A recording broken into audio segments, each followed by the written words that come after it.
दोस्तों भाइयों अज जो प्रोग्राम असांजे दीनी इदारे मां जेके हुफ़ाज़ इकराम फारिग थिया उन्हनि जे दस्तार फज़ीलत जो भी इनेकाद कयो वियो। असांजी दुआ है त अल्लाह ताला इन दीनी इदारनि खे आबाद फरमाए, असांजे मेहमान हारनि जे इल्म में अमल में उम्र में बरकत अता फरमाए।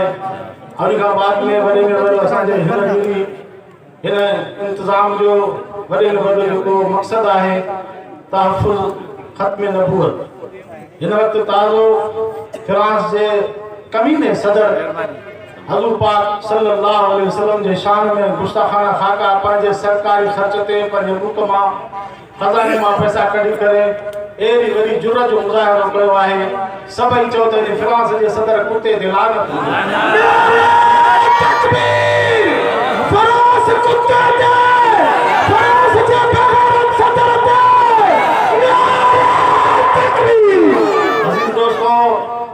असां मुसलमाननि जे गैरत जो टेम्पो जाचे रहिया आहिनि त मुसलमाननि में गैरत किथे पहुती आहे।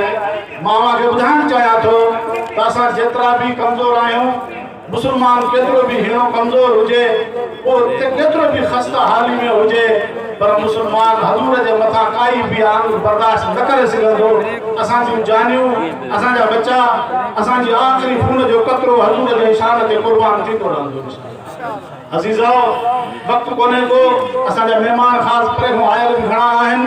मां अवां सभिनी दोस्तनि खे जेके बि आया आहियो सभिनी खां इहो अहिड़ो वाइदो वठणु चाहियां थो जो जॾहिं बि जमियत उलमाए इस्लाम जे प्लेटफॉर्म ते अकाबिर जॾहिं बि असांखे घुराइनि त इंशाअल्लाह हाज़िर थींदासूं।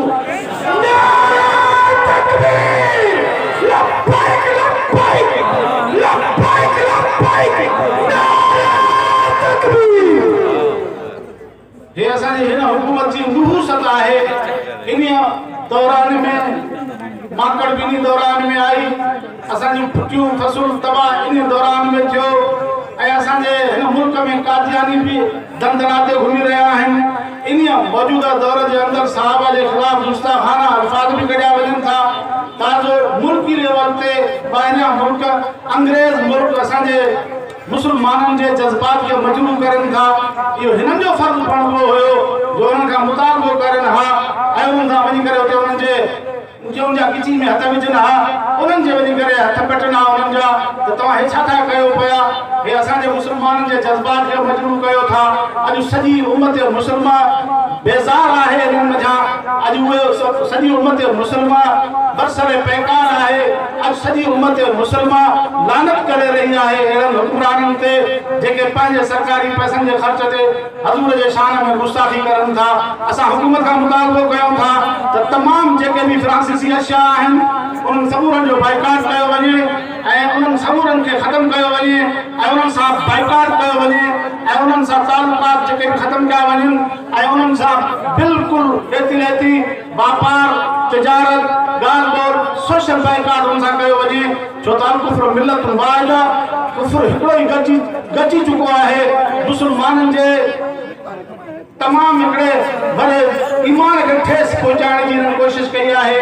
असां उमेद कयूं था त इंशाअल्लाह हीउ जेको बि अवाम उलमा जे सॾ ते आयो आहे, कम अज़ कम जेकॾहिं हुकूमत पंहिंजे तरह ते पंहिंजे तरफ़ां नथी करे पई त तव्हां पाण उहे फ्रांसीसी शयूं जेको बि हिते असांजे शहर में ख़रीद फ़रोख़्त थियनि थियूं उन्हनि खां बाइकाट कयो ऐं तव्हां खे ख़बर पवे त मुसलमान गैरतमंद आहे, मुसलमान बेगैरत कोन्हे। अल्लाह तबारक व तआला न्यू बिस्कुट वगैरह वगैरह सब अची विया आहिनि, फेसबुक ते अची विया आहिनि।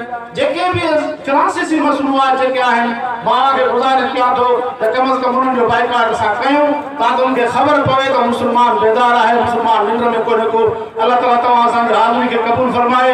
मां घोटकी जी जमात खे सभिनी खे मुबारक ॾियां थो जन हेॾे वॾे जलसे जो इनेकाद कयो आहे। अल्लाह ताला तव्हां समूरनि जे अचण खे, दोस्तनि जे ख़िदमत खे, असांजे दोस्त साथियुनि जे महिनत खे मंज़ूर ऐं मक़बूल फरमाए। उन सां गॾु जेके असांजा महिमान आयल आहिनि मां उन्हनि जो बि शुक्रियो अदा कयां थो छो त हीउ असांजो हल्का इंतिखाब आहे। अॼु असांजे हिन हल्का इंतिखाब खे हिननि एज़ाज़ बख़्शियो आहे। मां उमेद कयां थो त इंशाअल्लाह अज़ीज़ अॻिते बि हितां जमियत उलमा इस्लाम पंहिंजा उमेदवार बीहारे इंशाअल्लाह उनखे हितां जो अवाम खटाईंदो इंशाअल्लाह। आख़िर दावाना